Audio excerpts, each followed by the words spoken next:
동민 여러분 안녕하십니까? 동장입니다. 1953년 사상계 4호로 소개해 드리고 있습니다.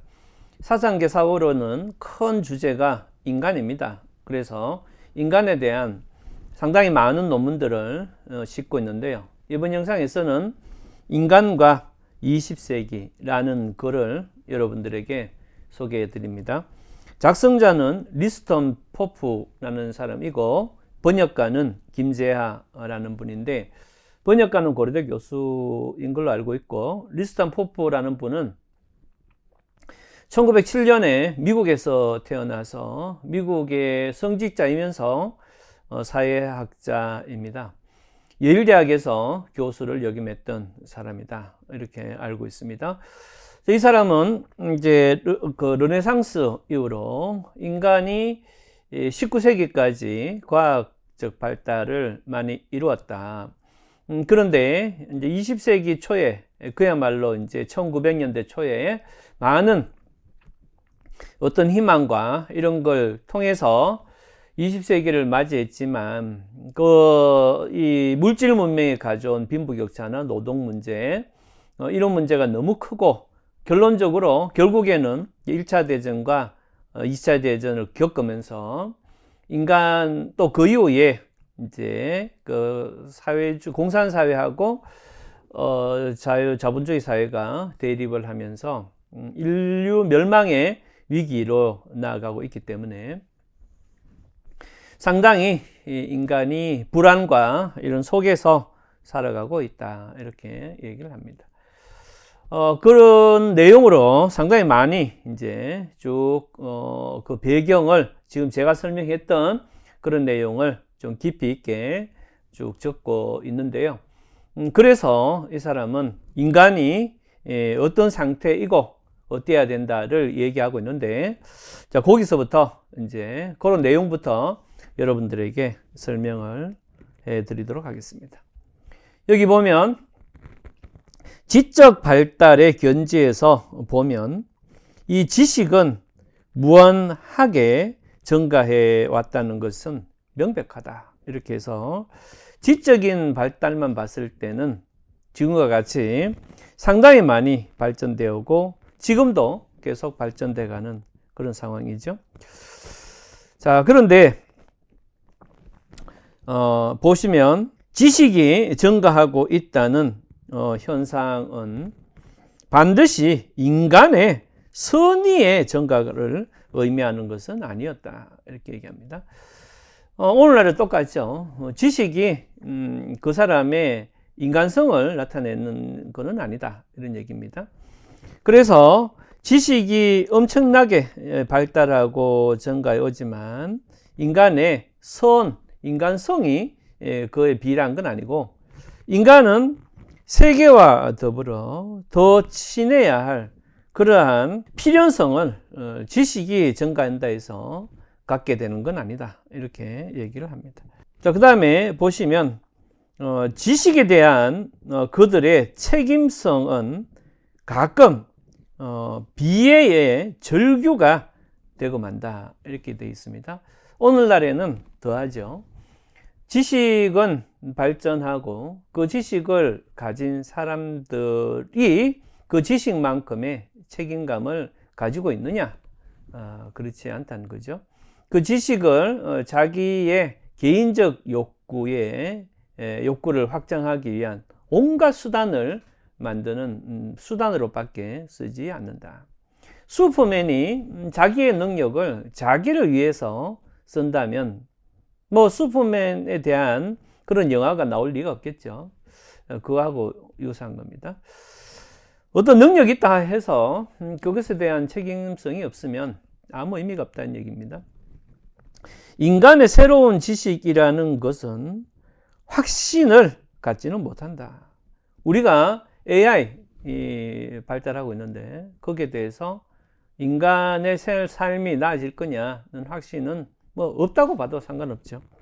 지식의 시녀인 과학은 도덕적으로 애매하기 그지없고, 지식 그 자체는 무지보다가는 낫겠지만 새로운 지식이 인간계를 위하여 적용된다는 것이 반드시 좋다고는 보여지지 않았으며 또 그렇게 안아왔으며 또 그렇게 보인다 이렇게 얘기하고 있습니다.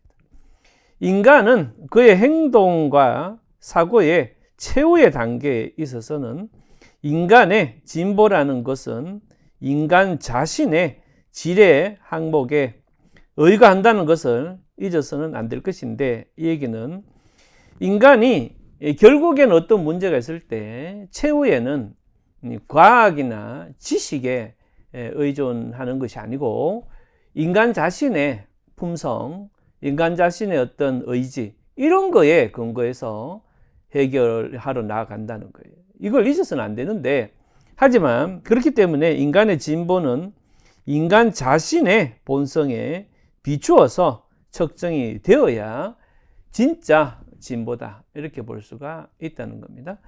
그리고 즉 인간의 진보는 도덕과 정신적 형태의 행복과 충족에 의거해야, 그래야 측정이 제대로 되는 것이다 이렇게 돼 있어서, 우리가 우주를 탐색하고 요즘 천문학 유튜브 보면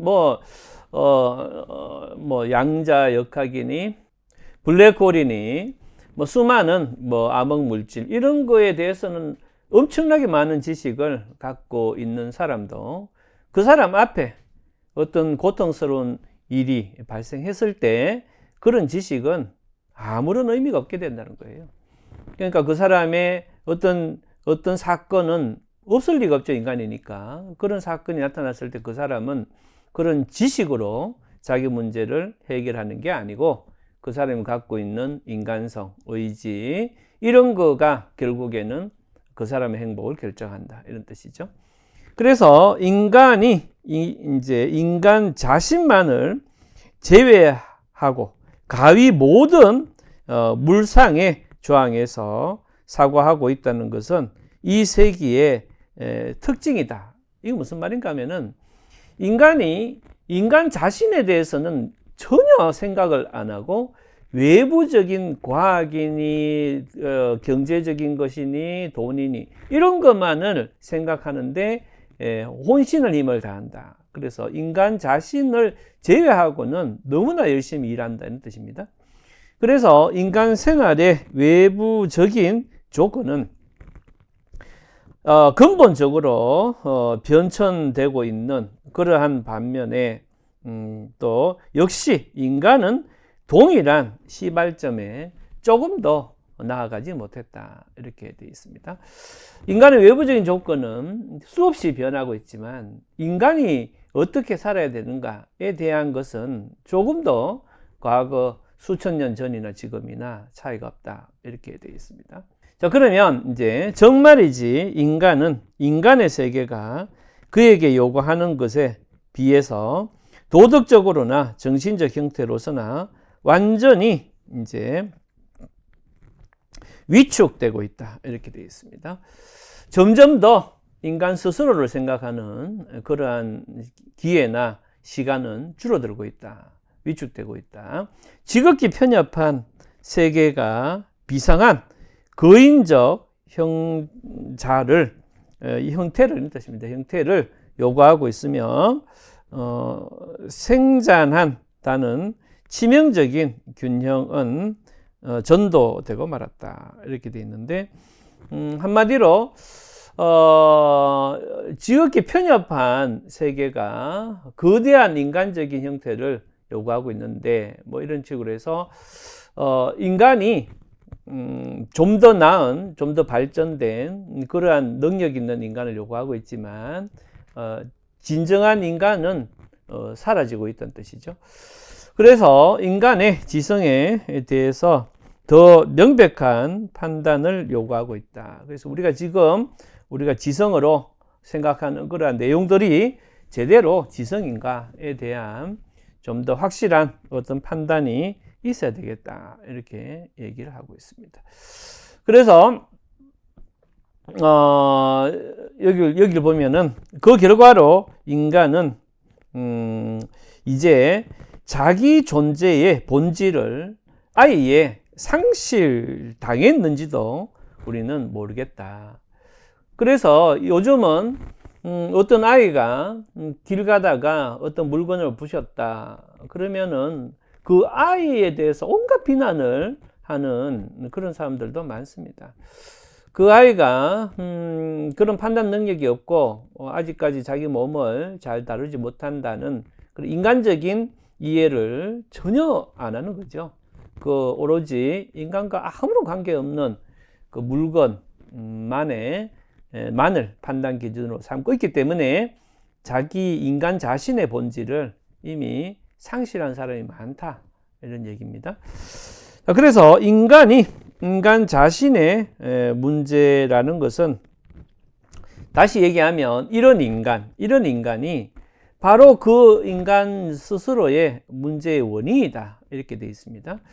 결국 자기의 환경의 정복이 아니라는 것을 고백할 때까지, 그러니까 인간이 이미 자신을 잃어버린 그 인간이 결국에는 주변 환경의 정복, 그것이 아니고 인간 스스로에 의한 재생, 인간의 재생, 거기에 가장 중요한 과제가 있다라는 것을 알 때 진정한 인간의 문제가 해결된다, 이렇게 얘기를 하고 있습니다.